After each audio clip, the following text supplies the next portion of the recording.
ایک تو ہے ہمارا ایمان انسانوں پر کہ بھائی یہ انسان اس فیلڈ کا ماہر ہے، ایمان ہے، ایمان ہوتا ہے یقین کہ ہاں یہ جو کرتا ہے بالکل صحیح ہے، اس نے جو مجھے ہدایات دی ہیں میں ان ہدایات پر چلوں گا۔ چلتے کہ نہیں چلتے؟ بیمار ہو جاتا ہے کوئی بندہ، ڈاکٹر کے پاس جاتے ہیں، وہ نسخہ لکھتا ہے یا جو کچھ بھی کہتا ہے، ٹیسٹ کرانا ہے، جو بھی ہے، سرجری ہے، جو بھی ہے کرتے ہیں، مریض کرتا ہے کہ نہیں کرتا؟ کیوں؟ یقین ہے کہ اس فیلڈ کا ماہر ہے بندہ۔ اب میں وہی کہا کرتا ہوں کہ ہمیں اللہ پر کتنا ایمان اور یقین ہونا چاہیے۔ ڈاکٹر سے تو بڑا ہی ہونا چاہیے نا، بڑھ کر ہی ہونا چاہیے۔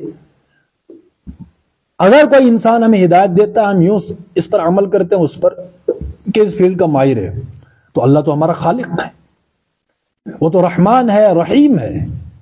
ہمیں اس نے جو ہدایات دی ہیں وہ میرے فائدے، آپ کے لیے فائدے، انسانیت کے فائدے کے لیے نہیں ہے۔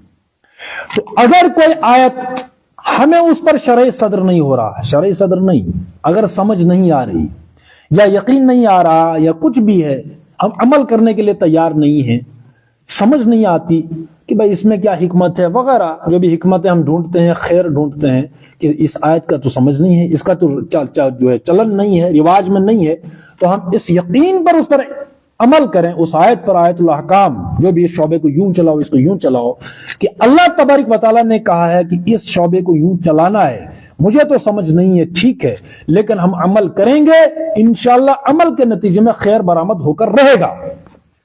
کیوں؟ کیونکہ اللہ نے ہدایت دی ہے کہ ایسے یوں اس شعبے کو یوں چلاؤ، یوں کرو۔ اللہ سے بڑھ کر خیر کا کون ہو سکتا ہے؟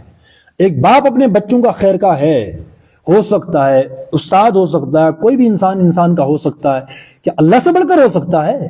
اللہ تو خود قرآن میں ایک جگہ کہتا ہے کہ آپ مجھ سے بڑھ کر خیر کا ہیں کسی کے۔ تو اللہ نے جو کچھ کہہ دیا، جو اصول دیا اللہ اور رسول صلی اللہ علیہ وسلم نے، بس ہم آنکھیں بند کر کے سمجھ آئے یا نہ آئے،